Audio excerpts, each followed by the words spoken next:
ഇന്ന് സ്റ്റാർട്ട് ചെയ്യുന്ന നല്ലൊരു ഭാഗം ബിസിനസ്സുകളും അവരുടെ മൂന്നാമത്തെ ആനിവേഴ്സറി കാണാറില്ല.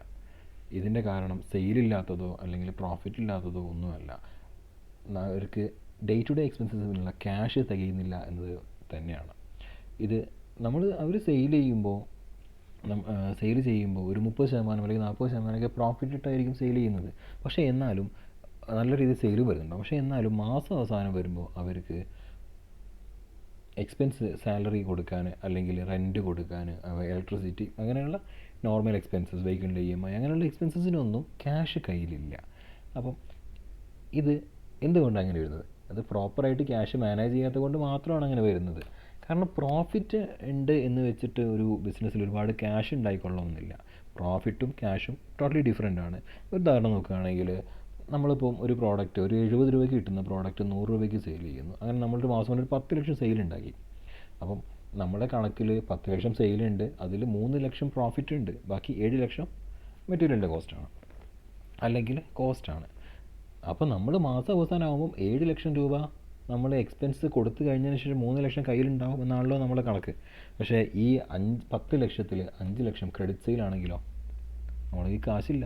നമ്മൾ സാധനം കൊടുത്തു, സെയിൽ ചെയ്തു, പക്ഷേ ക്യാഷ് വന്നിട്ടില്ല.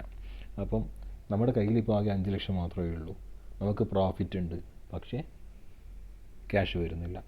ഇതാണ് ഈ പ്രോഫിറ്റും ക്യാഷും ഒരിക്കലും സെയിം അല്ല. അത് നമ്മൾ ക്യാഷ് സെപ്പറേറ്റ് ആയിട്ട് തന്നെ മാനേജ് ചെയ്യേണ്ട ഒരു കാര്യമാണ്. ഈ ഷോർട്ടേജ് പല കാരണം കൊണ്ട് കൊണ്ടുവരാം. അതിൽ പ്രധാനമായിട്ട് ഞാനീ പറഞ്ഞ കാരണം തന്നെയാണ് കസ്റ്റമേഴ്സിനുള്ള ക്രെഡിറ്റ് പീരീഡ്. കസ്റ്റമേഴ്സ് ഡിലേ ആയിട്ട് പൈസ തരുന്നത് അത് വലിയൊരു കാരണമാണ്. ഉദാഹരണം, നമ്മൾ ഈ മാസം സെയിൽ ചെയ്യുന്നു, ഈ മാസം ഒരു 1 ലക്ഷത്തിന് സെയിൽ ചെയ്തിട്ട് ചിലപ്പോൾ നമ്മുടെ പൈസ കിട്ടുന്നത് ഒരു 3 മാസം 4 മാസം കഴിഞ്ഞിട്ടായിരിക്കും. ക്രെഡിറ്റ് ആയിട്ട് അങ്ങനെ നീണ്ടുപോകും. പക്ഷേ ഇതിനുള്ള എക്സ്പെൻസസ്, അതിനുള്ള കോസ്റ്റ് നമ്മളെപ്പോൾ കൊടുക്കണം? ഈ മാസം തന്നെ കൊടുക്കണം. എന്നാൽ മാത്രമേ നമുക്ക്, ഇപ്പം 1 ലക്ഷത്തിൻ്റെ ഒരു മെറ്റീരിയൽ നമ്മൾ ഒരു കസ്റ്റമർക്ക് സെയിൽ ചെയ്തു, അതേപോലെ നമ്മൾ ആ സ്റ്റോക്ക് മാനേജ് ചെയ്യാൻ പുതിയ ആ ഒരു മെറ്റീരിയൽ വാങ്ങിച്ച് വെക്കണം. അതിന് നമ്മൾ നമ്മുടെ കയ്യിൽ നിന്ന് കാശ് കൊടുക്കേണ്ടതായിട്ടുണ്ട്. പക്ഷേ ഈ മെറ്റീരിയലിൻ്റെ കാശ് എപ്പോഴാണ് കിട്ടുക? 3 മാസം 4 മാസം കഴിഞ്ഞിട്ട്. ഇത് ക്യാഷ് ഷോർട്ടേജിനുള്ള ഒരു പ്രധാന കാരണമാണ്. പിന്നെ അടുത്തൊരു കാരണമായിട്ട് വരുന്നത്, നമ്മൾ ഒരുപാട് ഇൻവെൻട്രി പർച്ചേസ് ചെയ്യുക. ഒരുപാട് സ്റ്റോക്ക് അങ്ങോട്ട് ഒന്നിച്ച് വാങ്ങിച്ച് വെക്കുക, കടങ്ങ് നിറഞ്ഞ് കാണാൻ വേണ്ടി. അങ്ങനെ ഇൻവെൻട്രിയിൽ നമ്മൾ ഓവർ ഇൻവെസ്റ്റ് ചെയ്യുന്നത് രണ്ടാമത്തെ ഒരു കാരണമാണ്. അതായത് ഒരു മാസം അല്ലെങ്കിൽ 2 മാസം വർക്ക് ചെയ്യാനുള്ള ഒരു ഇൻവെൻട്രി, ഒരു സ്റ്റോക്ക് മതി നമ്മുടെ ഷോപ്പിൽ. അതിന് ഈ ഒരു ഇൻവെൻട്രി തീർന്ന് സെയിൽ ചെയ്ത് കഴിഞ്ഞ് ഒരു 2 മാസം അല്ലെങ്കിൽ 3 മാസം കൊണ്ട്, 2.5 മാസം കൊണ്ട് നമുക്ക് ആ ക്യാഷ് തിരിച്ച് കിട്ടും. പക്ഷേ അതിൻ്റെ ഇടയിൽ നമുക്ക് ഈ സപ്ലയേഴ്സിന് പേയ്മെൻറ്റ് വേണമെങ്കിൽ 2 മാസം വരെയൊക്കെ സപ്ലയേഴ്സിൻ്റെ ക്രെഡിറ്റും കിട്ടാൻ ചാൻസ് ഉണ്ട്. പക്ഷേ നമ്മൾ അടുത്ത ഒരു 10 മാസത്തേക്ക് അല്ലെങ്കിൽ 1 വർഷത്തേക്കുള്ള ഇൻവെൻട്രി സ്റ്റോക്ക് ഒന്നിച്ച് ഷോപ്പിൽ വാങ്ങി വെക്കുകയാണ്. ഇതിൻ്റെ ക്രെഡിറ്റ് മാക്സിമം ഒരു 2 മാസം കിട്ടും. പക്ഷേ ഈ ഇൻവെൻട്രിയിലൂടെ സെയിൽ ചെയ്തിട്ട് ക്യാഷ് എപ്പോഴാണ് കിട്ടുക? 1 വർഷം കഴിഞ്ഞിട്ട്. അപ്പം നമ്മൾ ഇന്ന് നമുക്ക് പേയ്മെൻറ്റ് ചെയ്യണം, പക്ഷേ നമുക്ക് ക്യാഷ് തിരിച്ച് കിട്ടുന്നത് ഒരുപാട് സമയം കഴിഞ്ഞിട്ടാണ്. ഇതും ക്യാഷിന് ഷോർട്ടേജ് വരാനുള്ള ഒരു കാരണമാണ്. അതേസമയം ഒരു 2 മാസത്തെ ഇൻവെൻട്രി നമ്മൾ വെക്കുന്നെങ്കിൽ ഒരു 2 മാസം കൊണ്ട് അത് സെയിൽ ചെയ്ത് കഴിഞ്ഞ് ഒരു 2.5 മാസം കൊണ്ട് അത് ക്യാഷ് മുഴുവനായി തിരിച്ച് കിട്ടി.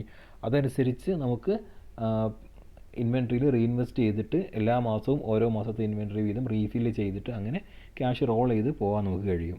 അല്ലെങ്കിൽ ഒരു വർഷത്തേക്കുള്ള ഇൻവെൻട്രിക്ക് ഒന്നിച്ച് വാങ്ങിച്ച് വെച്ച് കഴിഞ്ഞാൽ അത് വലിയൊരു ഇൻവെസ്റ്റ്മെൻറ്റും വരും. അത് ക്യാഷിന് നല്ല രീതിയിലുള്ള ടൈറ്റും വരും. പിന്നെ വരുന്നതാണ് നമ്മുടെ ഈ ഫിക്സ്ഡ് എക്സ്പെൻസസ്, മാസാമാസം വരുന്ന എക്സ്പെൻസുകൾ. റെൻറ്റ് ഒരു ഫിക്സ്ഡ് എക്സ്പെൻസാണ്, സാലറി ഓൾമോസ്റ്റ് ഒരു ഫിക്സ്ഡ് എക്സ്പെൻസാണ്.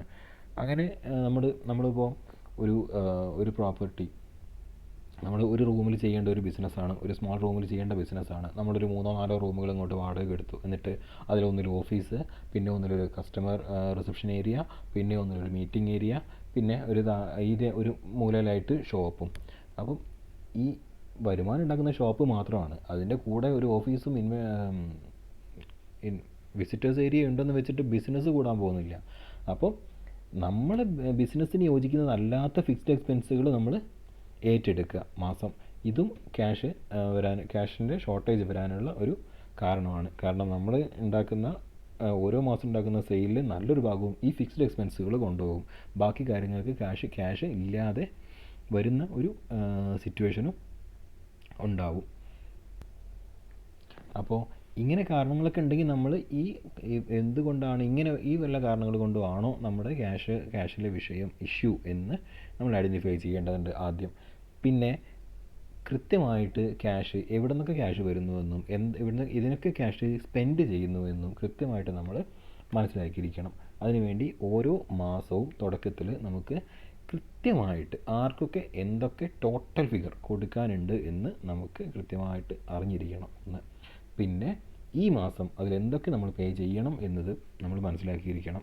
അതിനുശേഷം ഈ മാസം നമുക്ക് കിട്ടുന്ന ഇൻകം, അത് കഴിഞ്ഞ മാസത്തെ ക്രെഡിറ്റ് സെയിലിൻ്റെ വരുമാനം ഉണ്ടാവും, ക്രെഡിറ്റ് സെയിലിൻ്റെ ക്യാഷ് തരുന്ന ആളുകളുണ്ടാവും, ഈ മാസത്തെ ക്യാഷ് സെയിലിൻ്റെ ഉണ്ടാവും, പിന്നെ മറ്റെന്തെങ്കിലും ക്യാഷുകൾ ഈ മാസം കിട്ടാനുണ്ടെങ്കിൽ അതും ഉണ്ടാവും. ഇതെല്ലാം കൂടെ നമുക്ക് എത്ര ക്യാഷ് ഈ മാസം കിട്ടും എന്നും കൂടെ ഒന്ന് കാൽക്കുലേറ്റ് ചെയ്യണം. എന്നിട്ട് ഇതനുസരിച്ച് നമ്മുടെ ഈ മാസത്തെ ക്യാഷ് കൃത്യമായിട്ട് പ്ലാൻ ചെയ്യണം. ഈ ഒരു പ്ലാനിൽ നമുക്ക് മനസ്സിലാവും എവിടെയാണ് നമ്മുടെ ക്യാഷ് ഡ്രെയിൻ ഔട്ട് ആവുന്നത്, എവിടെയാണ് നമുക്ക് ആ ഒരു ക്യാഷ് ഹോൾഡ് ചെയ്യാൻ കഴിയുന്നത്, അല്ലെങ്കിൽ ഏത് ഭാഗമാണ് നമ്മളെ കൺട്രോളിൽ നിൽക്കുന്ന ഭാഗം എന്താണ് എന്ന് നമുക്ക് ഈ ഒരു ടേബിളിൽ മനസ്സിലാവും. പിന്നെ വരുന്നത് സാധാരണ നമ്മൾ പറയുന്ന കാര്യം, ഒന്ന് കൊടുക്കാനുള്ളത് മാക്സിമം നീക്കി വെക്കുക, മുന്നോട്ട് നീട്ടി വെക്കുക. അതായത് സപ്ലയേഴ്സിൻ്റെ പേയ്മെൻറ്റ്, അവരുടെ ക്രെഡിറ്റ് പീരീഡ് ഉണ്ടെങ്കിൽ ആ ക്രെഡിറ്റ് പീരീഡ് അനുസരിച്ച് ഒരു 30 to 45 days ഒക്കെ ക്രെഡിറ്റ് പീരീഡ് തരുന്നെങ്കിൽ അതനുസരിച്ച് അങ്ങോട്ട് നീട്ടി വെക്കുക. അപ്പോൾ അത്രയും ഡിലേ നമുക്ക് കിട്ടും. കാരണം നമ്മൾ ഈ ഒരു ഐറ്റം വാങ്ങിച്ച് കഴിഞ്ഞാൽ നമ്മൾ പറഞ്ഞു നമ്മൾ 45 days അല്ലെങ്കിൽ 1.5 മാസത്തിൻ്റെ അല്ലെങ്കിൽ 2 മാസത്തിൻ്റെ ഇൻവെൻട്രിയാണ് വെക്കുന്നതെങ്കിൽ അപ്പം ആ ഇൻവെൻട്രിക്കുള്ള പൈസ നമ്മൾ ഈ 1.5 മാസം കൊണ്ട് സെയിലാക്കി എടുക്കാനും നമുക്ക് കഴിയും. പിന്നെ ഇൻസെൻറ്റീവൈസ് ഏർലി പേയ്മെൻറ്റ്സ്, ഇങ്ങോട്ട് കിട്ടാനുള്ളത് കഴിയുന്നത് നേരത്തെ വാങ്ങിയെടുക്കുക. എന്തെങ്കിലും ഡിസ്കൗണ്ട് കൊടുത്താൽ പെട്ടെന്ന് കിട്ടുന്നുണ്ടെങ്കിൽ ആ ഡിസ്കൗണ്ട് കൊടുത്തിട്ട് ക്യാഷ് വാങ്ങിച്ചെടുക്കുക. കാരണം ഈ ക്യാഷ് കൊണ്ട് നമുക്ക് പിന്നെയും ഇൻവെൻട്രിയിലേക്ക് ഇൻവെൻട്രിയിൽ ഇൻവെസ്റ്റ് ചെയ്ത് കഴിഞ്ഞാൽ അല്ലെങ്കിൽ മറ്റ് പേയ്മെൻറ്റുകൾ കൊടുത്തു കഴിഞ്ഞാൽ അവിടുന്ന് നമുക്ക് കൂടുതൽ ക്രെഡിറ്റ് പീരീഡും ചില കേസുകളിൽ ഡിസ്കൗണ്ടും അങ്ങനത്തെയൊക്കെ കിട്ടാനുള്ള ഒരു സാധ്യതയുണ്ട്. ഇതൊക്കെയാണ് ക്യാഷ് ഫ്ലോയുടെ ഒരു ബേസിക് ആയിട്ടുള്ള കാര്യങ്ങൾ. ഇങ്ങനെ നമ്മൾ അതിൻ്റെ ഒരു ടോപ്പ് ലെവൽ മാത്രമേ നോക്കിയിട്ടുള്ളൂ. ബാക്കി ഡീറ്റെയിൽ ആയിട്ടുള്ള കാര്യങ്ങൾ നമുക്ക് മറ്റൊരു സെഷനിൽ ഡിസ്കസ് ചെയ്യാം.